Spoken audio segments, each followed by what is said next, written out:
Well, ladies and gentlemen, we have an update from Nvidia themselves regarding the stock of the RTX 3080 and the RTX 3090. As many of you know, that those cards both sold out extremely quickly on their launch days, really in the first few seconds of them launching on some websites. And we got some pretty bad news regarding if they're going to be coming back anytime soon. It's looking like from Nvidia that they're not going to be coming back until probably after the new year. So in 2021, we'll have regular stock. They're not saying that they'll be out of stock until 2021, but rather they will not have enough stock to keep up with demand until 2021. This isn't a huge surprise considering that they delayed the launch of the RTX 3070 until the end of October, but it's really surprising to what Jensen had to say regarding why they have a low stock. Here's what he had to say. He said, and I quote, "I believe that the demand will outstrip all of our supply through the year. Remember, we're also going into the double whammy. The double whammy is the holiday season. Even before the holiday season, we're doing incredibly well. And then you add on top of that the Ampere factor, and then you add on top of that the Ampere holiday factor. We're going to have a really big Q4 season." It's an interesting thing for him to say, but that wasn't the real kicker. What the big kicker was what he said about the supply and why they have a low supply.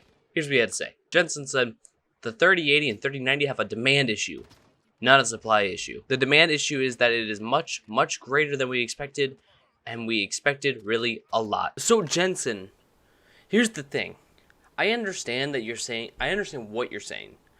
That the demand that you're getting for the RTX 3080 and 90 is a lot higher. You underestimated the demand quite a bit.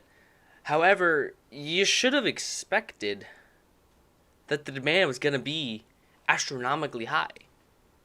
And you should have expected that your yields, one, are going to be lower because it's a new architecture. Yields are never high with new architectures. That's true across the board for any sort of processors that are being made. And two, you're in the middle of a global pandemic. The factories, they obviously got late into the game to be able to make the cards. What I was hearing was that they started shipping cards in August. So obviously they weren't able to make cards and build the cards early enough to really build up a good supply. But when you have an issue like this where you don't have the supply to meet the demand, that's not a demand issue, Jensen. That is a supply issue. That means that you are not getting a high enough yield and you're not creating enough cards. That doesn't make it a demand issue. That doesn't mean, oh, there's too much demand. This isn't our fault. This is because there's too much demand. No, it's because you cannot create enough stock. You cannot supply enough to meet the demand. That is not a demand issue. That is a supply issue. That's like Ford coming out and saying, there's too much demand for the Ford Mustang. We can't keep up with the demand. There's too much demand.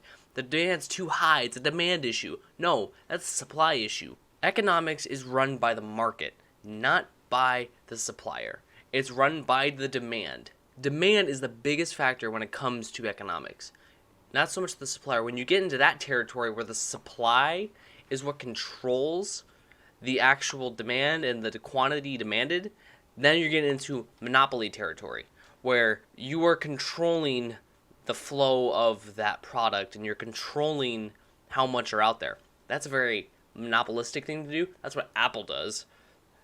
It's not good to look at it that way. As a corporation, you should be creating enough stock to completely overshoot the demand. This is absolutely outrageous that you go out and say it's a demand issue.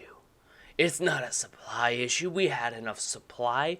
You clearly didn't. And I've never heard of a company that did not create enough overhead that they could overshoot the demand. And you should always be expecting more demand.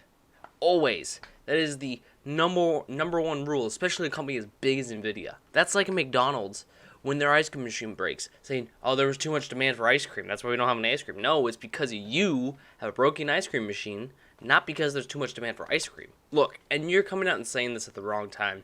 RDNA 2 is going to be announced and revealed this week. And it's looking really, really bad to be on Team Green right now. You're gonna lose a lot of people here. A lot of people are gonna be jumping ship over AMD. Now I know some people are gonna be like, there was a lot of good with the RTX 3080, 3090 with DLSS 2.0. ray tracing. RTX is still, I'm sure, vastly better than RDNA 2. So we'll see how it goes. I'm just not. It's not looking good. This is just not looking good for Nvidia by any means. But I'm done ranting for today. If you did enjoy the video, though, please make sure to give it a like, hit that subscribe button if you haven't done so already, if you want to see more tech and gaming content, and hit the notification bell so you're notified every single time I upload a new video. Hopefully this is the last rant I have about the 3080 and the 3090, but it probably won't. We'll have to see. I'm Ice Ice Cube, and I am out.